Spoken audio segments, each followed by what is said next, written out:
दर्शकों, जेके अपडेट में आपका स्वागत है। मैं प्रशांत भारद्वाज। बढ़ती महंगाई से चिंतित भारतीय रिजर्व बैंक यानी आरबीआई ने रेपो रेट 0.35% बढ़ाने का फैसला किया है।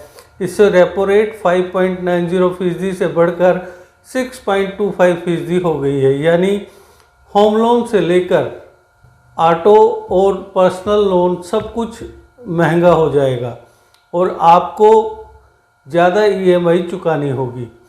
इंटरेस्ट रेट पर फैसले के लिए 5 दिसंबर से मॉनेटरी पॉलिसी कमेटी की मीटिंग चल रही थी। आज आरबीआई गवर्नर शक्तिकांत दास ने एक प्रेस कॉन्फ्रेंस में इंटरेस्ट रेट से जुड़ी घोषणा की। इससे पहले सितंबर में हुई मीटिंग में इंटरेस्ट रेट्स में 5.40% से बढ़ाकर 5.90% किया गया था।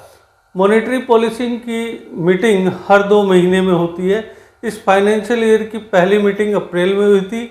तब आरबीआई ने रेपो रेट को 4% पर स्थिर रखा था, लेकिन आरबीआई ने 2 और 3 मई को इमरजेंसी मीटिंग बुलाकर रेपो रेट को 0.40% बढ़ाकर 4.40% कर दिया था। 22 मई 2020 के बाद रेपो रेट में ये बदलाव हुआ था। इसके बाद 6 से 8 जून को हुई मीटिंग में रेपो रेट में 0.50% इजाफा किया गया है। इससे रेपो रेट 4.40% से बढ़कर 4.90% हो गई। फिर अगस्त में इसे 0.50% बढ़ाया गया, जिससे इंटरेस्ट रेट 5.90% हो गई और अब इंटरेस्ट रेट 6.25% पर पहुंच गई है। आरबीआई गवर्नर ने अपने संबोधन के दौरान जो प्रमुख बातें कही वो इस प्रकार से हैं।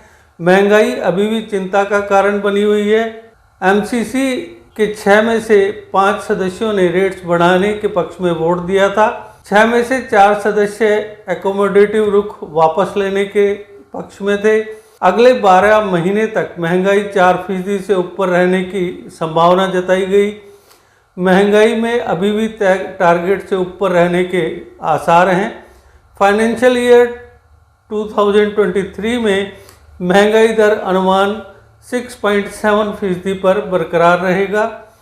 ग्रामीण मांग में सुधार देखने को मिल रहा है। बैंक क्रेडिट में 8 महीने से डबल डिजिट में पहुंच गया है।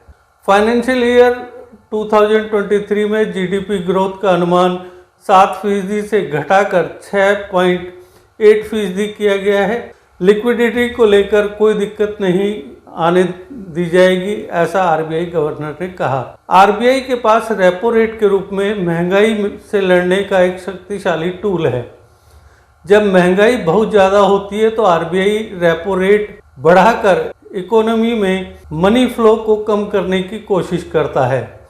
रेपो रेट ज़्यादा होगा तो बैंकों को आरबीआई से मिलने वाला कर्ज महंगा होगा। बदले में बैंक अपने कस्टमर्स के लिए लोन महंगा कर देंगे। इससे इकोनॉमी में भी मनी फ्लो कम होगा। मनी फ्लो कम होगा तो डिमांड में कमी आएगी और महंगाई घटेगी। इसी तरह जब इकोनॉमी बुरे दौर से गुजरती है तो रिकवरी के लिए मनी फ्लो बढ़ाने की ज़रूरत पड़ती है। ऐसे में आरबीआई रेपो रेट कम कर देता है। इससे बैंकों को आरबीआई से मिलने वाला कर्ज सस्ता हो जाता है और कस्टमर्स को भी सस्ती दर पर लोन मिलता है। इसे उदाहरण से समझते हैं।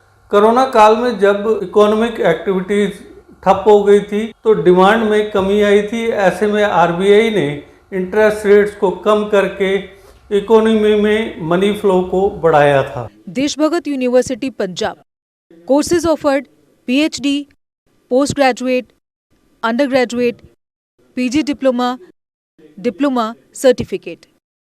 Contact us for admissions.